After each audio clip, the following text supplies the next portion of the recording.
Good morning students. आज हम quantum mechanics में आज का अगला टॉपिक पढ़ेंगे, संकरण या हाइब्रिडाइजेशन। आप जानते हैं हाइब्रिडाइजेशन आप पहले भी पढ़ चुके हैं कि जब लगभग समान ऊर्जा वाले परमाणुविक कक्षक आपस में मिलते हैं और समान संख्या में ही एग्जैक्टली इक्वल बिल्कुल समान ऊर्जा वाले आणविक कक्षकों का निर्माण करते हैं, तो इस प्रक्रिया को हम कहते हैं hybridization. Hybridization is a mixing of atomic orbitals having almost equal energy to produce same number of molecular orbitals having exactly equal energy. तो इसे हम कहते हैं हाइब्रिडाइजेशन या संकरण। अब यहाँ हम देखेंगे कि क्वांटम यांत्रिकी किस तरीके से संकरण या हाइब्रिडाइजेशन को एक्सप्लेन करती है। इसमें संकरण के कुछ नियम हैं। पहला है कि जितने परमाणुविक कक्षक एटॉमिक ऑर्बिटल्स संकरण में भाग लेते हैं, उतने ही संकरित कक्षक या हाइब्रिड ऑर्बिट बनते हैं। क्या हम कह सकते हैं जितने परमाणुविक कक्षक एटॉमिक ऑर्बिटल्स संकरण में भाग लेते हैं, उतने ही संकरित कक्षक बनते हैं। Number of hybridized orbits are equal to the number of atomic orbitals taking part in hybridization. दूसरा पॉइंट, इम्पॉर्टेंट बात है कि प्रत्येक संकरित कक्षक का एक तरंग फलन होता है। प्रत्येक संकरित कक्षक का एक तरंग फलन होता है जो परमाणुविक कक्षकों के तरंग फलन के रेखीय संयोग से प्राप्त होता है। जब एटॉमिक ऑर्बिटल्स या परमाणुविक कक्षकों के तरंग फलन वेव फंक्शन आपस में रेखीय संयोग करते हैं, लीनियर कॉम्बिनेशन करते हैं, तो हमें प्रत्येक हाइब्रिड ऑर्बिट का, संकरित कक्षक का एक तरंग फलन प्राप्त होता है। Each hybrid orbit have a wave function which is obtained by the linear combination of the wave function of the constituting atomic orbitals. Next point, संकरित कक्षकों के तरंग फलन प्रसमानीकृत या नॉर्मलाइज होते हैं और एक दूसरे के लंबकोणीय या ऑर्थोगोनल भी होते हैं।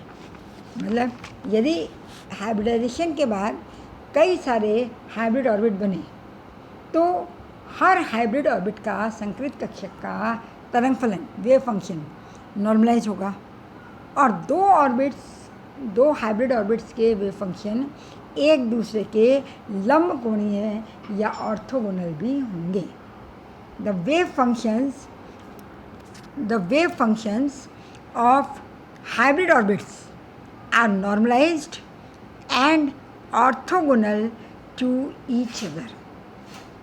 कैसे लिख सकते हैं? नॉर्मलाइजेशन या प्रसमानीकृत के लिए क्या कंडीशन है? Integration psi1 square d integration on whole space is equal to 1 psi1 के लिए। इसी तरीके से psi2 के लिए integration psi2 square d whole space में इंटीग्रेशन करेंगे तो दैट इज इक्वल टू 1। ये किसकी कंडीशन है? यदि psi1 और psi2 दो संकरित कक्षकों के तरंग फलन है। पहले कक्षक का तरंग फलन कितना है? psi1 और दूसरे का क्या है? psi2।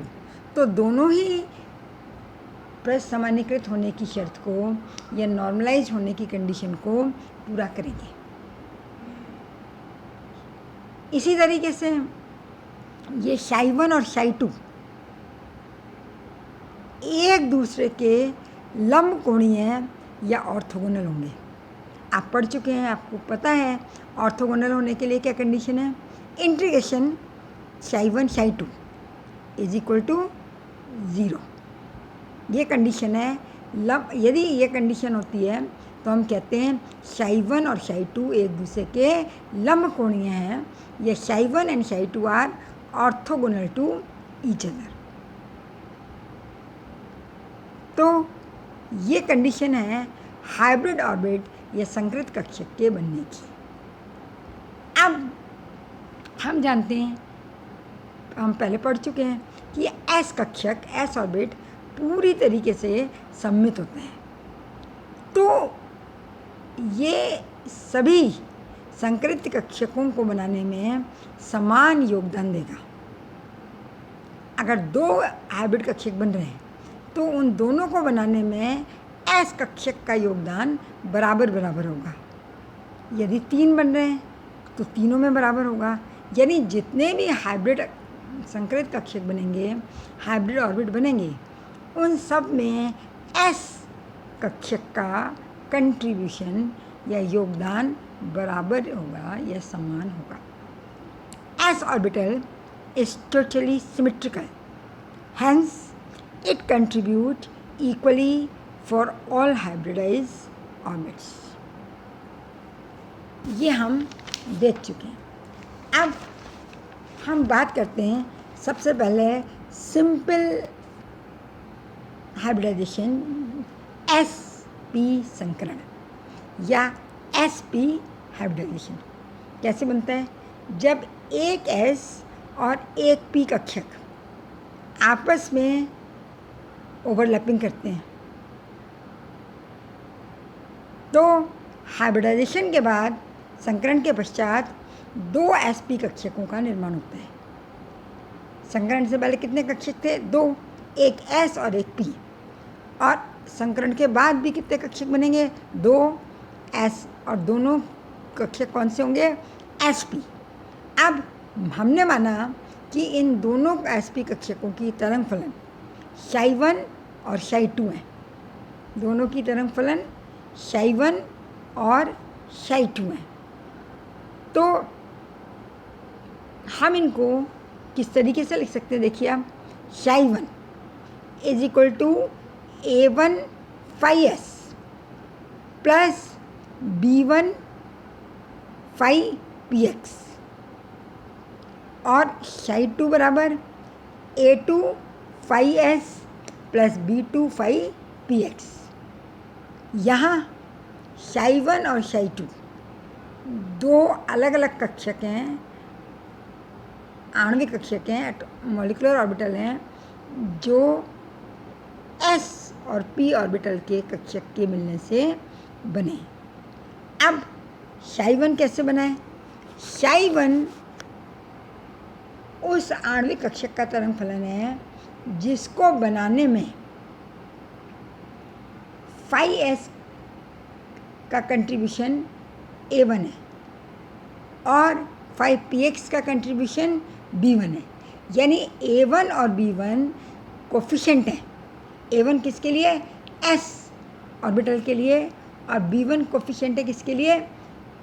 px ऑर्बिटल के लिए। कब? जबकि ये आपस में मिलकर psi1 मॉलिक्यूलर ऑर्बिटल या psi1 कक्षक का निर्माण, psi1 आणविक कक्षक का निर्माण कर रहे हैं। इसी तरीके से दूसरे आणविक कक्षक का तरंग फलन है psi2 और ये किसके बराबर हो जाएगा? इसी तरीके से a2 phi s plus b2 phi px, जहाँ a2 और b2 कोफिशिएंट हैं किसके लिए? s कक्षक और px कक्षक के लिए, जो कि उस मॉलिक्यूलर ऑर्बिटल का निर्माण कर रहे हैं जिसका तरंग फलन psi2 है। तो यदि हम a1 a2 और b1 b2 इन कोफिशिएंट्स का मान ज्ञात कर लें तो हमें हाइब्रिड कक्षकों की तरंग फलन psi1 और psi2 का ज्ञान प्राप्त हो जाएगा। अब देखिए हम किस तरीके से करेंगे। अभी मैंने आपको बताया कि S कक्षक जो है वो सममित है, सिमेट्रिकल है, इसलिए ये दोनों आणविक कक्षकों में इसका योगदान बराबर रहेगा। तो ये जो कोफिशिएंट हैं ये योगदान को बताते हैं, इनका स्क्वायर। तो इस तरह हम क्या लिख सकते हैं, A1 square is equal to A2 square.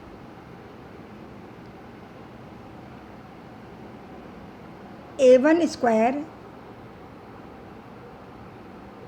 Is equal to A2 square. अब हम ये भी जानते हैं कि शाई नॉर्मलाइज्ड है। तो शाई नॉर्मलाइज होने का मतलब क्या हुआ कि psi square D tau is equal to 1। अब यहाँ हम शाई स्क्वायर की बात करते हैं, तो यहाँ 1 की बात कर रहे हैं हम शाई 1 के लिए। तो A1 5S plus B1 5PX का whole square D tau is equal to 1।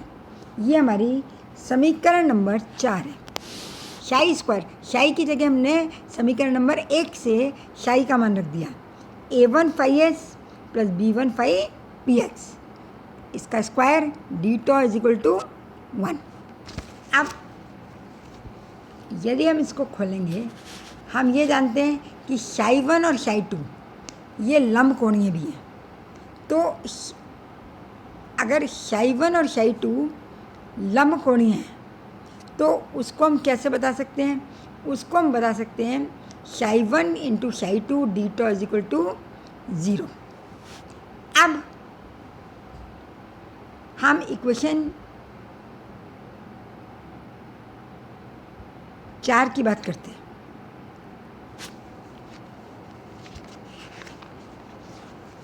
तो इक्वेशन नंबर 4 को जब हम सॉल्व करेंगे तो ये है A प्लस बी का whole square, A plus B का होल स्क्वायर। तो हम जानते हैं A प्लस बी का होल स्क्वायर क्या होगा, A square plus B square plus 2AB। Mathematics थोड़ी सी है, A प्लस बी का होल स्क्वायर होता है A square plus B square plus 2AB। तो उसी तरीके से हमने इसको खोला A स्क्वायर। तो A1 क्योंकि कांस्टेंट है, कोफिशिएंट है, इसलिए हमने इसको बाहर ले लिया। फिर अंदर क्या बचा, इंटीग्रेशन माइनस इन्फिनिटी से plus infinity, limit lower limit minus infinity और अपर लिमिट प्लस इन्फिनिटी। अंदर बचा 5S का स्क्वायर डी टो। इसी तरीके से ये हुआ A square plus B square. तो B1 कोफिशिएंट है, बाहर आ गया B1 स्क्वायर। इंटीग्रेशन कहाँ से कहाँ तक, minus infinity to plus infinity. अंदर क्या बचा, 5 square PX D tau plus 2AB। तो 2A1 B1 बाहर आ गया। अंदर बचा इंटीग्रेशन माइनस इन्फिनिटी से प्लस इन्फिनिटी तक 5S 5PX D tau is equal to 1। अब देखिए, हम जानते हैं कि नॉर्मलाइज्ड वेव फंक्शन के लिए क्या कंडीशन हो जाएगी, शाई एस स्क्वायर माइनस इन्फिनिटी से प्लस इन्फिनिटी तक इंटीग्रेशन डी टो किसके बराबर हो जाएगा, 1 के। शाई स्क्वायर डी टो हो गया ये। इसी तरीके से 5PX D tau integration minus infinity से प्लस इन्फिनिटी तक, ये भी किसके बराबर होगा, ये भी 1 के बराबर होगा। अब हम बात करते हैं माइनस इन्फिनिटी से plus infinity integration 5S 5PX D tau. ये है शाई 1 शाई 2 डी टो। तो ये किसके बराबर हो जाएगा, 0। तो अब देखिए, ये तीसरा वाला टर्म 0 हो गया। पहले 2 टर्म में इंटीग्रेशन टर्म 1 हो गया। तो क्या बचा, अब आपके पास बचा A1 square plus B1 square is equal to 1। A1 square plus B1 square is equal to 1. तो this is your equation number 5. अब हमने अभी देखा कि एस ऑर्बिटल जो है वो दो कक्षकों को बना रहा है. एक में उसका कंट्रीब्यूशन है A1 और दूसरे में है A2. यानी A1 square plus A2 square बराबर कितना हो जाएगा? Total contribution 1. और हम जानते हैं कि S का कंट्रीब्यूशन A1 और A2 के लिए बराबर होना चाहिए. तो A1 और A2 का स्क्वायर A1 या A2 का स्क्वायर बराबर होगा और वो कितना हो जाएगा? 1/2.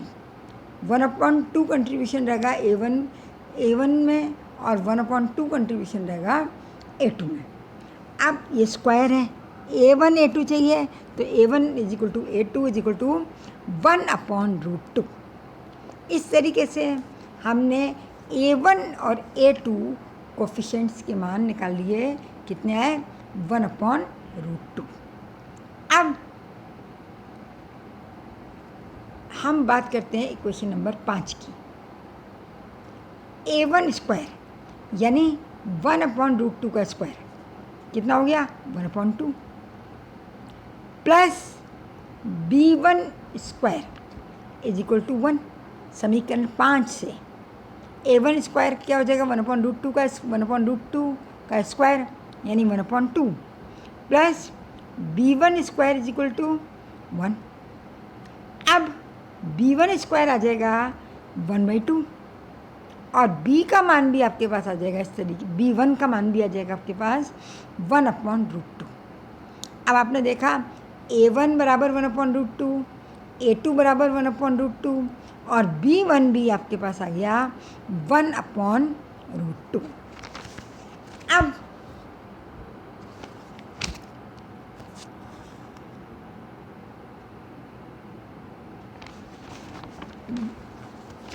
Psi1 और Psi2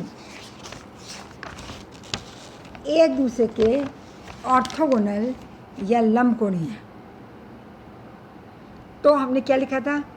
इंटीग्रेशन माइनस इन्फिनिटी से प्लस इन्फिनिटी तक Psi1 Psi2 is equal d is equal to 0. अब हमें क्या करना है? इस समीकरण में Psi1 और Psi2 की वैल्यू रखनी है. Psi1 की वैल्यू क्या?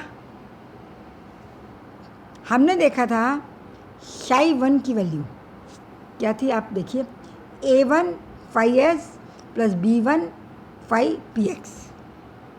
वो वैल्यू हमने यहाँ रख दी. इसी तरीके से Psi2 की वैल्यू थी A2 phi s plus B2 phi px. d is equal to 0. ये हमारी समीकरण नंबर 6, इक्वेशन नंबर 6. अब देखिए इसको जब हम मल्टीप्लाई करेंगे, कैसे मल्टीप्लाई करना है देखिए मैं बताऊँ आपको. पहले हम A1 phi s को A2 phi s से मल्टीप्लाई करेंगे. तो A1 A2 कोफिशिएंट बाहर आ गए. इंटीग्रेशन के अंदर क्या बचा? phi s का स्क्वायर. फिर हम B1 phi px को B2 phi px से मल्टीप्लाई करेंगे. तो इसी तरीके से B1 B2 आ जाएंगे बाहर. अंदर इंटीग्रेशन में phi px का स्क्वायर d2. अब क्या करना है? अब हम A1 phi s को B2 phi px से मल्टीप्लाई करेंगे. तो A1 B2 बाहर आ जाएंगे. अंदर phi s और phi px d2. फिर हम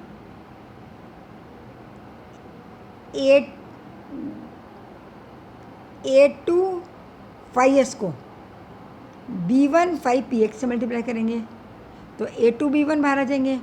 phi s phi px d2 is equal to 0. समीकरण नंबर 7. कुल मिलाकर पहली ब्रैकेट में जो दोनों टर्म है उसको दूसरी ब्रैकेट के दोनों टर्मों से एक एक करके मल्टीप्लाई करना है। तो 4 टर्म आपके पास आ गए। अब देखिए, आप जानते हैं Ψ1 और Ψ2 ऑर्थोगोनल है, तो बाद के जो दोनों टर्म है इंटीग्रेशन 5s 5px डी टो और फोर्थ में 5s 5px डी टो, ये इनके ज़ीरो होने से थर्ड और फोर्थ टर्म आपकी पूरी ज़ीरो हो जाएगी। और फर्स्ट और सेकंड टर्म में इंटीग्रेशन का जो पार्ट है Ψ स्क्वायर डीटो हुआ हो, चाहे 5s स्क्वायर डीटो हो, चाहे 5 स्क्वायर px डीटो हो, इनकी वैल्यू कितनी हो जाएगी 1। तो क्या बचेगा आपके पास, पहले टर्म में बचेगा a1 a2 इंटू 1 यानी a1 a2, और दूसरे टर्म में बचेगा b1 b2 इंटू 1 यानी b1 b2 is equal to 0। This is equation number 8, समीकरण नंबर 8। अब आपके लिए बहुत सिंपल काम हो गया। a1 a2 और b1 की वैल्यू आपको मालूम है, b2 निकालना है। तो आप क्या करेंगे, a1 की जगह आपने रखा 1/√2, a2 की जगह रखा 1/√2 प्लस b1 की जगह रखा 1/√2 और b2 आपको निकालना है। तो 1/2 plus b2/√2 is equal to 0, यानी b2/√2 हाफ इधर प्लस का है, राइट हैंड साइड में जाएगा तो माइनस हाफ, √2 ऊपर चला जाएगा तो -√2/2 यानी 1/√2 पर माइनस का b की वैल्यू आएगी -1/√2। तो इस तरीके से आपने क्या किया, चारों कोफिशिएंट्स का मान निकाल लिया। a1 a2 और b1 की वैल्यू आई, a1 a2 और b1 की वैल्यू आई आपके पास कितनी 1/√2, और b2 की वैल्यू आई आपके पास कितनी -1/√2। अब आपके पास जो इक्वेशन थी शुरू में 1 और 2, Ψ1 is equal to a1 b1 a2 b2, इन सब की वैल्यू आपको रखनी है, सबकी वैल्यू आपको रखनी है। तो क्या हो जाएगा, Ψ1 इज इक्वल टू a1 की जगह रखा 1/√2 Ψs प्लस 1/√2 5px, ये हो गई इक्वेशन नंबर 10। इसी तरीके से Ψ2 की वैल्यू आई 1/√2 5s और b2 की जगह आई -1/√2 5px। ये दोनों संकरित ऑर्बिट जो बने, हाइब्रिड ऑर्बिट्स बने, उनकी वेव फंक्शन या तरंग फलन के मान है। अब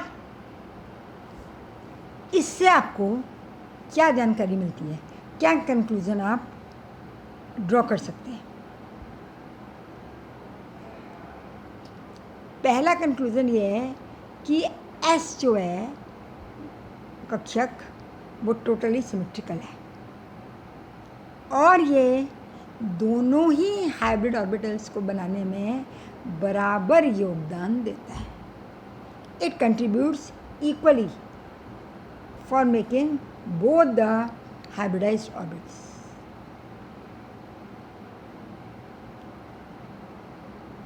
इसी तरीके से px कक्षक भी दोनों संकरित कक्षकों को बनाने में बराबर योगदान दे रहा है। योगदान कितना हुआ 1/√2 का स्क्वायर मतलब 1/2, लेकिन एक में प्लस हाफ है और एक में माइनस हाफ है। इसका मतलब है जब हमने आपको ऑर्बिटल्स बताए थे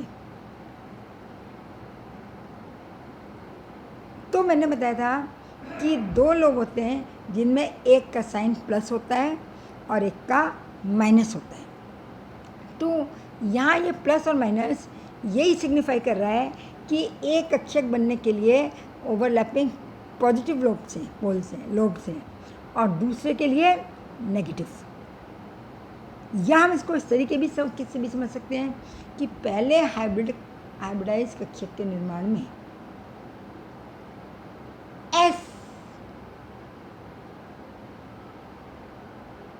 कक्षक और पी एक्स कक्षक के पॉजिटिव लोब की ओवरलैपिंग होती है और दूसरे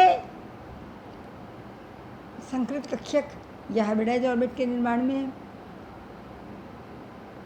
एस कक्षक और पी एक्स कक्षक के नेगेटिव लोब की ओवरलैपिंग होती है। इस तरीके से हमें दो एटॉमिक ऑर्बिटल्स या आणविक कक्षक प्राप्त हुए जो कि संकृत कक्षक या हाइब्रिडाइज ऑर्बिट्स हैं और जिनके वेव फंक्शन तरंग फलन क्रमशः ψ1 और ψ2 के मान इन समीकरणों से दिए जा सकते हैं।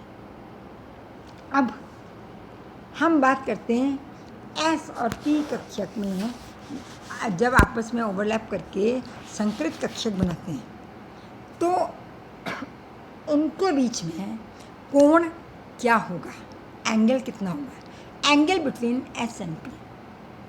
हमने माना सुविधा के लिए कि ψ1 जो है वो ψ1 ऑर्बिटल ψ1 कक्षक एक्स अक्ष पर है। अब x2 कहाँ होगी? x2 कक्षक की दिशा को ज्ञात करने के लिए हम क्या करते हैं, कोण फाई के सापेक्ष अवकलन किया जाता है। If we assume that ψ1 orbital is at x-axis, then to find out the direction of ψ2 orbital, we have to differentiate it with respect to phi. अब हम जानते हैं xy प्लेन है। यदि xy प्लेन है तो थीटा का मान कितना होगा, 90। x और y एक दूसरे से कितने डिग्री पर है, 90। तो for xy plane the value of theta is equal to 90। अब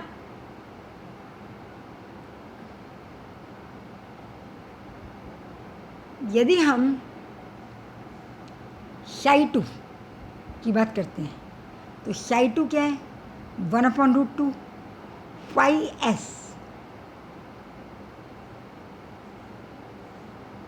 एस। आप हाइड्रोजन के लिए पोलर कोऑर्डिनेट्स में पढ़ चुके हैं कि इसका मान होता है 1/4 का अंडर एस के लिए, और इसी तरीके से P A plus 1/√2 pi P X के लिए 3/4 under cos phi sine theta.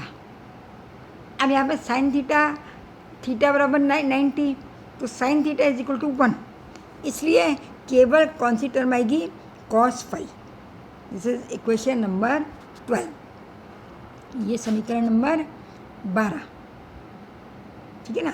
P X के लिए क्या था, 3/4 अंडरवुड साइन थीटा कॉस फाई, तो साइन 90 इज इक्वल टू 1, इससे साइन थीटा लिखने की ज़रूरत नहीं है, ओनली कॉस फाई। अब क्या करना है, इसको अवकलित करना है फाई के सापेक्ष, तो d ψ2 upon d φ2 is equal to 0 1/√2 into 1/4 pi underwood. ये जो पहला टर्म है ये बिल्कुल कांस्टेंट है, इसमें एंगल कहीं भी नहीं है, तो इसका डिफरेंशिएशन आएगा 0। दूसरे टर्म की बात करते हैं, 1/√2 3/4 अंडर रूट बाहर आ गया। कॉस फाई का होता है minus sine phi, minus sine phi. अब psi2 के अधिकतम मान के लिए क्या कंडीशन है कि साइन फाई की वैल्यू 0 होनी चाहिए। For maximum value of psi2, तरंग फलन का मान, वेव फंक्शन का मान अधिकतम हो, मैक्सिमम हो, इसके लिए पहला टर्म तो 0 ही है। दूसरे में बाकी चीज़ें तो जो वैल्यू है जो है, अब ये 0 कब हो सकता है? जब साइन फाई की वैल्यू 0 हो।